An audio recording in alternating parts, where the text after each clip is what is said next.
న్యాచురల్గా ప్రెగ్నెన్సీ రాలేదు అని అంటే ఐవీఎఫ్ ఒక్కటే మార్గం అంటారా మీ ఉద్దేశ ప్రకారం? కాదండి. సో మీరు ఒక సంవత్సరం పాటు న్యాచురల్గా ట్రై చేస్తున్నామని చెప్పి వస్తున్నారు నా దగ్గరికి. అసలు న్యాచురల్గా ట్రై చేయడం అంటే ఏంటో తెలుస్తుందా? 75 మందికి తెలవడం లేదు. మీరేమంటారు న్యాచురల్గా ట్రై చేయడం ఇన్ ద సెన్స్? అసలు రీసెంట్గా యూకే నుంచి ఒక కపుల్ వచ్చారు నా దగ్గరికి. ఇద్దరు మంచి ఎడ్యుకేటెడ్, మంచి అంటే చాలా.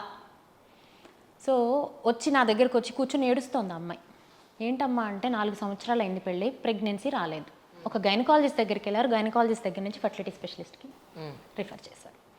ఏంటి అంటే వాళ్ళిద్దరు అసలు కలిసే లేరు ఇప్పటి వరకు. అయ్యో, 4 సంవత్సరాల నుంచి. ఈవిడ ఉద్యోగం ఈవిడదే, ఆయన ఉద్యోగం ఆయన. అలా కాదు, వాళ్ళు ఇద్దరు ఒక దగ్గరే ఉంటున్నారు. ఓకే, ఒక దగ్గరే ఉండి ఆ అమ్మాయి మనసులో ఉన్న భయానికి ఆ అబ్బాయిని ముట్టుకొని ఇవ్వడం లేదు. ఓ, సో న్యాచురల్గా ప్రయత్నం చేస్తున్నానని చెప్తున్నారు కదా. సో న్యాచురల్గా ప్రయత్నం చేయడం అంటే ఏంటి? ట్రూ. సో ఫస్ట్ మీరిద్దరూ రోజుడిచి రోజు దాన్ని ఒక పనిలాగా కాకుండా ఒక బంధంలాగా ఫీల్ అయ్యి. అబ్సల్యూట్లీ. సో పనిలాగా నువ్వు చేయాలనుకో, స్ట్రెస్ ఉంటుంది బ్రెయిన్. కరెక్ట్. ఆ స్ట్రెస్ తోటి నువ్వు ఏది చేసినా దానివల్ల ఏమీ ఉపయోగం లేదు. కరెక్ట్. అది ఒక బంధంలాగా ఫీల్ అయ్యి భార్యాభర్తలు ఇవన్నీ లోపిస్తున్నాయి. కరెక్ట్. సో న్యాచురల్గా ట్రై చేస్తున్నాం మేడం, మేము 4 సంవత్సరాల నుంచి లేకపోతే సంవత్సరము ఎంతో అంత పీరియడ్ తోటి వస్తున్నారు. ఎన్ని రోజులు కలిసి ఉంటారు? నెలకు ఒకసారి, నెలకి 2 సార్లు. వీళ్ళు దేనికోసం పరిగెడుతున్నారు? డబ్బు, అర్థం అవ్వట్లా కదా.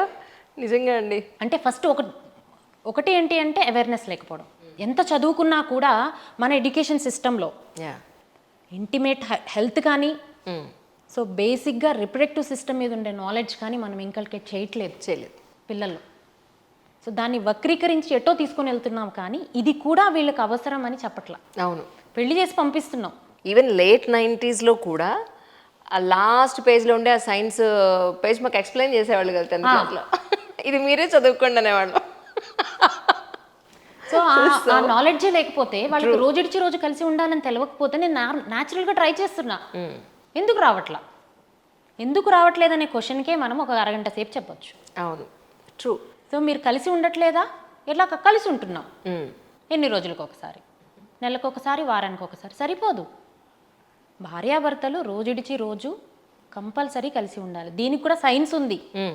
సో ఒకసారి మానంలో వీర్యం పడిన తర్వాత వీర్యకణము ఆడవాళ్ళ శరీరంలో 48 గంటల నుంచి 72 గంటలు మాత్రమే బతికి ఉంటుంది. కానీ అండము ఆడవాళ్ళ శరీరంలో రిలీజ్ అయిన తర్వాత 24 గంటలు మాత్రమే బతికి ఉంటుంది.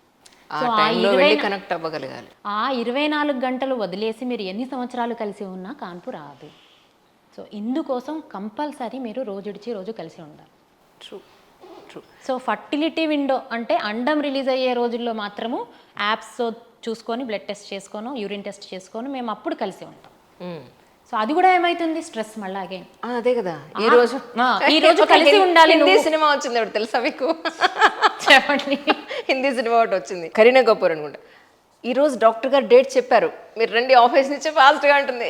వీడంటాడు ఇది ఒక పెద్ద జాబ్ అయిపోయింది నాకు, నా వల్ల కాదంటాడు. అలాగా ఇట్స్ సో స్ట్రెస్ఫుల్ వర్క్. అది మీరు ఏదైతే ఈ 5 సంవత్సరాల పీరియడ్లో ఏం చేంజెస్ జరిగాయని చెప్తున్నారు కదా, సో ఈ స్ట్రెస్ తోటి అసలు యాక్టే చేయడం కుదరడం లేదు హస్బెండ్కి. సో దానికోసము కంపల్సరీ రూల్ ఏంటి అంటే, పీరియడ్ ఆగిపోయిన దగ్గర నుంచి మళ్ళీ పీరియడ్ స్టార్ట్ అయ్యే వరకు రోజుడిచి రోజు కలిసి ఉండండి. మీకు దాంతో సంబంధం లేదు, అప్పుడు మీకేం స్ట్రెస్ లేదు. కరెక్ట్. సో ఫస్ట్ ఇది ప్రయత్నం చేసిన తర్వాత, అది కూడా ఈ సంవత్సరం పీరియడ్ అనేది 30 సంవత్సరాల లోపల ఉన్న వాళ్ళకి మాత్రమే.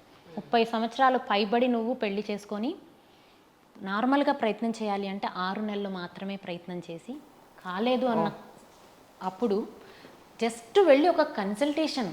సో దాంట్లో ఈజ్ ఎవ్రీథింగ్ ఓకే అనిపించుకోవడానికి, ట్రీట్మెంట్ కోసం కాదు, మేము ఇలా నార్మల్గా ప్రయత్నం చేసాం, ఎందుకు ఫెయిల్ అయ్యాము, వైఫ్గా మీరు నార్మల్గానే ఉన్నారా, హస్బెండ్కి ఏమైనా ప్రాబ్లం ఉందా, ఏమన్నా ఉంటే ఎర్లీగా డిటెక్ట్ చేసుకుని ట్రీట్ చేసుకోవడం కోసం. కానీ ఈ ట్రీట్మెంట్స్ అన్నింటిలో నుంచి ఇంత చూస్తున్నప్పుడు సైంటిఫిక్గా, సామాజికంగా జనాలను చూస్తున్నారు, నిజంగా రాసిపెట్టి ఉండాలిరా బాబు అనిపిస్తుందా మీకు?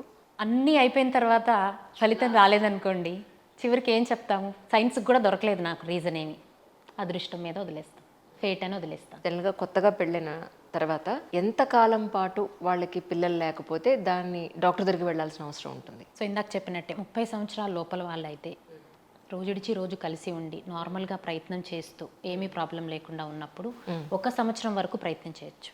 అదే 35 సంవత్సరాలు పైబడిన వాళ్ళకి 6 నెలలు మాత్రమే న్యాచురల్గా ప్రయత్నం చేసి ప్రెగ్నెన్సీ రాలేదు అంటే డాక్టర్ దగ్గరికి వెళ్ళి, ఎందుకు 30 సంవత్సరాలు అనేది బార్డర్ లైన్. యా సో యూజువల్గా ఆడవాళ్ళలో అండాలు మన తల్లి గర్భంలో ఉన్నప్పుడే ఒక ఫిక్స్డ్ నెంబర్ ఉంటుందండి. అవును. ఆ ఫిక్స్డ్ నెంబర్ నుంచి మనం పుట్టే వరకే, తల్లి గర్భంలో ఉన్నప్పుడు మిలియన్లో ఉండేది పుట్టే వరకు లక్షల్లోకి వచ్చేస్తుంది. పెద్ద మనిషి అయ్యేసరికి వేలల్లోకి వస్తుంది. ఈ వేలల్లో ఉన్నవి మీరు మొత్తం రిప్రొడక్టివ్ పీరియడ్ అంటే 12-13 సంవత్సరాల నుంచి 40 సంవత్సరాల లోపల మీరు పూర్తిగా ఎన్ని అండాలు వాడుకోవచ్చు అని అనుకుంటున్నారు? కరెక్ట్. 500 మాత్రమే. మరి ఈ 500 ఎంత ప్రీషియస్. ఎస్. కొత్త అండాలు పుట్టవు మనకి. నేను అదే అన్నాను రీసెంట్గా. నేను ఒక గైనకాలజిస్ట్ డాక్టర్ తోటి మాట్లాడుతూ వంశం అని అంటారు కదా, నేను మా అమ్మ పొట్టలో ఉన్నప్పుడే ఇన్ని ఎగ్స్తో పుడుతున్నాను, మా అమ్మ వాళ్ళమ్మ పొట్టలో ఉంటే ఇన్ని ఎగ్స్ పుడుతుంది, తరతరాలుగా వస్తుంది ఇదే యాక్చువల్లీ ఆడపిల్లే. సో వంశం ఇక్కడ కదా ఉంది, వంశాన్ని అబ్బాయి ఎందుకు చెప్తారా బాబు అన్న. ఆడపిల్ల అన్న దాంట్లోనే ఉంది, మన ఇంట్లో పిల్ల కాదు అక్కడికి వెళ్ళాల్సిన పిల్ల అని చెప్పని. అది చెప్తున్నా, ఆడ మగ ఇది సృష్టి ధర్మం, దీన్నే మనము కించపరచాల్సిన అవసరం లేదు. ఎవరి ధర్మాలు వాళ్ళవి. ఎవరి ధర్మాన్ని వాళ్ళు పక్క వాళ్ళ ధర్మాన్ని వంచకుండా అవును, ముందుకు తీసుకెళ్ళాలి. నిజం. అబ్సల్యూట్లీ కరెక్ట్ అది.